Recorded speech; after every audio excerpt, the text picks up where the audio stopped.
नमस्कार दोस्तों, good luck story में आपका स्वागत है।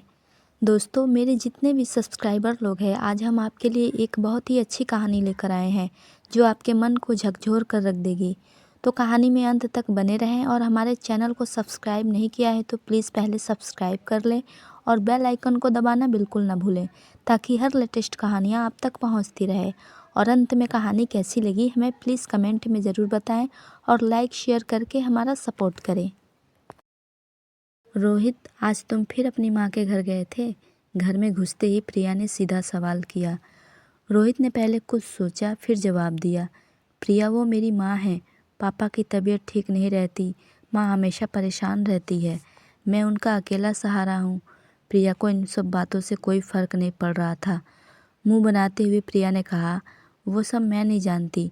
मैं तो बस इतना चाहती हूँ कि तुमने उनसे अलग होते हुए मुझसे वादा किया था कि अपने घर वालों से कोई मतलब नहीं रखोगे। मैं सब जानती हूँ। जब तो बहू बेटे को घर से निकाल दिया, अब बेटे की कमाई के चक्कर में उसे बार बार बुलाते रहते हैं। रोहित को बहुत गुस्सा आ रहा था, लेकिन घर में कलेश ना हो इसीलिए उसने खुद को संभालते हुए कहा, देखो प्रिया, पैसों के लिए मेरे पापा की पेंशन ही काफ़ी है और रही बात वहाँ जाने की, तो मेरे सिवा उनका है ही कौन। पापा की बीमारी को देखते हुए मेरा फ़र्ज़ है कि मैं उनका ध्यान रखूं। बेटा होने के नाते मेरा भी तो कुछ फ़र्ज़ बनता है। रोहित प्रिया को बहुत देर तक समझाता रहा, लेकिन प्रिया नहीं मानी और उसने रोहित से कसम ली कि वह बिना पूछे उससे कभी अपने माँ बाप से मिलने नहीं जाएगा। रोहित प्रिया का स्वभाव जानता था। अगर उसके मन का काम ना करो तो वह बहुत गुस्सा हो जाती थी और डिप्रेशन में चली जाती थी, जहाँ तक कि आत्महत्या भी करने का विचार करने लगती है। रोहित ने उसकी यह शर्त भी मान ली, लेकिन उसका मन हमेशा अपने माता पिता के लिए तरसता रहता था।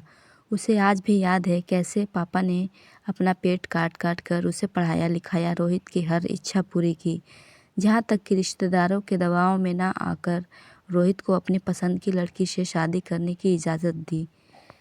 लेकिन शादी के 2 महीने बाद ही प्रिया ने लड़ाई झगड़ा कर उनसे अलग होने का फैसला कर लिया। रोहित के पिता शंभूनाथ जी ने एक दिन रोहित से बात की, बेटा, अगर बहू हम लोगों के साथ खुश नहीं है तो तू अलग हो जा, हमारी चिंता मत कर। यह सुनकर रोहित ने कहा, पापा, अब जब मुझे आपका ध्यान रखना चाहिए तो आप चाहते हैं आपको बेसहारा छोड़ दूं? यह मुझसे नहीं होगा। रोहित की माँ विमला जी ने कहा, बेटा सही तो कह रहा है, बहू को समझाएगा तो बहू भी धीरे धीरे मान जाएगी। आपकी भी तबीयत ठीक नहीं रहती। शंभूनाथ जी ने विमला को चुप कराते हुए कहा, कैसी बात करती हो तुम? वह नए ज़माने की मॉडर्न लड़की है। आजकल हर किसी को प्राइवेसी चाहिए होती है। जाने दो इनको। बेटा रोहित, तुम बहू को लेकर जहाँ वह जाना चाहे चले जाओ, हमारी बिल्कुल भी चिंता मत करो। रोहित अकेला बालकनी पर खड़े होकर यही सब सोच रहा था, तभी फ़ोन की घंटी बजी। दूसरी तरफ माँ थी। उनकी आवाज़ लड़खड़ा रही थी, बेटा रोहित, न जाने तेरे पिता को क्या हो गया। मैं इन्हें हॉस्पिटल ले जा रही हूँ, तू जल्दी से आ जा। रोहित ने कहा, माँ तुम चिंता मत करो, मैं अभी पहुँचता हूँ। यह कहकर रोहित जल्दी से नीचे आया और जूते पहनने लगा। प्रिया ने देखा रोहित कहीं जाने की तैयारी कर रहा है। रोहित, तुम कहाँ जा रहे हो इतनी रात को? और फ़ोन किसका आया था? रोहित की आंखों से आंसू बस छलकने ही वाले थे। उसने कहा, प्रिया, पापा की तबीयत बहुत ख़राब है, मुझे जाना होगा। माँ उन्हें लेकर अस्पताल गई है। प्रिया गुस्से से बोली, रोहित, मैंने तुम्हें कहा था कि तुम उनसे मिलने नहीं जाओगे। ठीक है, तुम जाओ, लेकिन जब वापस आओगे तो अपनी बीवी को जिंदा नहीं पाओगे। रोहित उसके आगे गिड़गिड़ाते हुए बोला, प्रिया, आज जाने दो मुझे। एक बार पापा ठीक हो जाएं तो फिर मैं बिना तुम्हारी मर्ज़ी के कभी उनसे मिलने नहीं जाऊंगा। लेकिन प्रिया का गुस्सा तो 7वें आसमान पर था। रोहित के लिए ज़िंदगी और मौत का सामना एक साथ होने वाला था। एक तरफ उसका फ़र्ज़ उसे बुला रहा था, दूसरी तरफ उसका प्यार उसे फ़र्ज़ निभाने से रोकने के लिए मरने को तैयार था। प्रिया, तुम्हें मरना है तो मर जाओ, मैं अपने पापा को इस हाल में नहीं छोड़ सकता। रोहित के मन में ये विचार बार बार आ रहा था, लेकिन वह इसके लिए जुबान ना खोल सका। कहीं प्रिया सचमुच कुछ गलत कर दिया तो क्या होगा? यही सोचकर वह चुप रह गया। रोहित ने जल्दी से अपने दोस्त विजय को फ़ोन किया, विजय मेरे भाई, मैं कहीं फंसा हुआ हूँ, मेरे पापा हॉस्पिटल में हैं, तू उनके पास पहुंच जा और जितने भी पैसों की ज़रूरत पड़े मुझे बता दियो, मैं भेज दूंगा। मुझे हर 1 घंटे में फ़ोन करके उनका हाल बता देना प्लीज़। विजय यह सुनकर बोला, भाई तू चिंता मत कर, मैं अभी पहुंचता हूं और पैसों की चिंता मत कर, मैं सब संभाल लूँगा। रोहित की आंखों से झरझर आंसू बह रहे थे, लेकिन प्रिया उसकी परवाह करे बगैर किचन में काम करने चली गई। रोहित अपने बेडरूम में जाकर तकिए में मुंह छिपाकर रोता रहा। कुछ देर बाद उसने विजय को फ़ोन किया, लेकिन विजय का फ़ोन नहीं लग रहा था। रोहित और बेचैन हो गया। तभी उसे ध्यान आया कि हो सकता है पापा आईसीयू में हो, वहाँ फ़ोन बंद रहता है। इसी तरह अपने आप को समझाता रहा। कुछ देर बाद प्रिया आई और बेड पर एक तरफ मुंह फेर कर सो गई, जैसे रोहित को गुनाह करने जा रहा था, जिसे प्रिया ने पकड़ लिया। कुछ देर बाद उसने फिर से विजय को फ़ोन लगाया, लेकिन फ़ोन नहीं लगा। रोहित का मन बहुत बेचैन हो रहा था, उसके हाथ पैर ठंडे पड़ रहे थे। वह अपने आप को कोस रहा था कि क्यों उसने प्रिया से प्यार किया और आज तक उसकी हर जिद मानता रहा, जबकि उसे उसकी किसी बात से कोई फ़र्क नहीं पड़ता। कुछ देर बाद फ़ोन की घंटी बजी। क्या बात है विजय, पापा कैसे हैं? तेरा फ़ोन नहीं लग रहा था। विजय का फ़ोन देखते ही रोहित ने एक ही सांस में सारे सवाल पूछ डाले।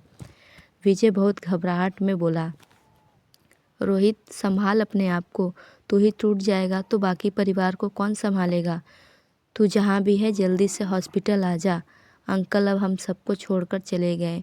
यह सुनते ही रोहित के पैरों तले ज़मीन खिसक गई। ये क्या हो गया? अभी शाम को ही तो वह उनसे मिलकर आया था। काश वह आखिरी समय में अपने पिता के साथ होता। वह ज़ोर ज़ोर से रोने लगा। उसकी आवाज़ सुनकर प्रिया उठी और पूछने लगी, क्या बात है रोहित, तुम क्यों रो रहे हो? रोहित ने उसे झिड़कते हुए कहा, सब खत्म हो गया प्रिया, मेरे पापा भी और शायद तुम्हारा मेरा रिश्ता भी। यह कहकर वह तेज़ी से बाहर निकल गया। प्रिया भागते हुए उसके पीछे रोहित रोहित चिल्लाते हुए भागी, लेकिन इससे पहले कि वह कुछ कह पाती, रोहित वहाँ से जा चुका था। प्रिया की आंखों में टप टप आंसू बह रहे थे। कहीं अब रोहित उससे नफरत तो नहीं करने लगेगा, कहीं उसे छोड़ तो नहीं देगा, यही सोचकर वह रो रही थी। अगले दिन रोहित के पिता के घर पर सारे रिश्तेदार इकट्ठे हो गए थे। रोहित एक तरफ कोने में गुमसुम बैठा था। तभी वहाँ प्रिया आई। उसने रोहित को देखा, लेकिन रोहित को तो जैसे होश ही नहीं था।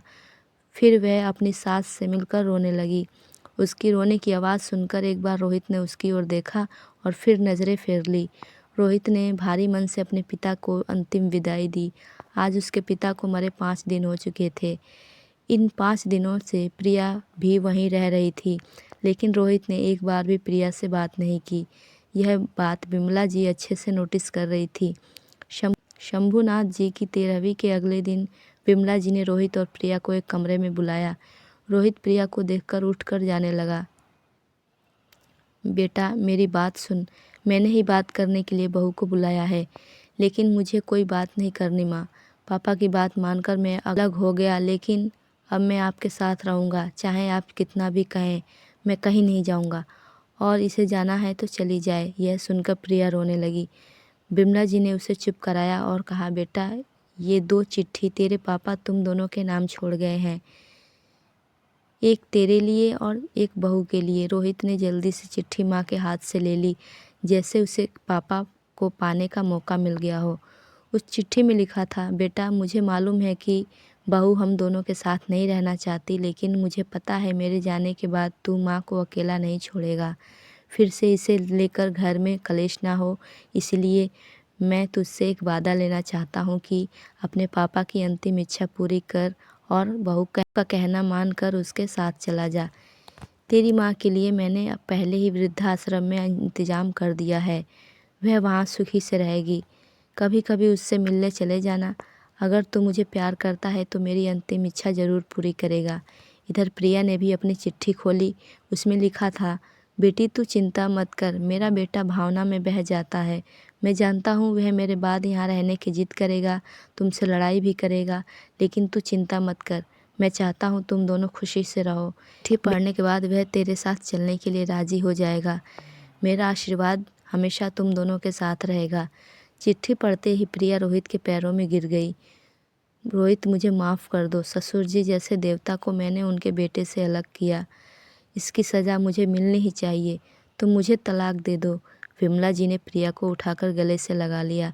खबरदार बहू, जो फिर ऐसी कभी बात कही। तुम्हारे ससुर जी का एक ही सपना था कि तुम दोनों सुखी से रहो। आज वो तुम दोनों को देखकर कितने दुखी हो रहे होंगे। विमला जी के पैरों में गिर गई। माँ जी, अब मैं हमेशा आपके साथ रहूँगी। रोहित भी रोकर माँ से लिपट गया। नहीं माँ, मेरे रहते तुम वृद्धाश्रम नहीं जाओगी। प्रिया बोली, माँ जी आप कहीं नहीं जाएंगी। आज से मैं और आपके बेटे आपके साथ ही रहेंगे। तो दोस्तों, आज की कहानी आपको कैसी लगी हमें कमेंट में ज़रूर बताएं। पसंद आए तो वीडियो को लाइक करें, शेयर करें और हमें सब्सक्राइब करना बिल्कुल ना भूलें। तो मिलते हैं फिर से ऐसे ही कहानियों के साथ। तब तक के लिए धन्यवाद।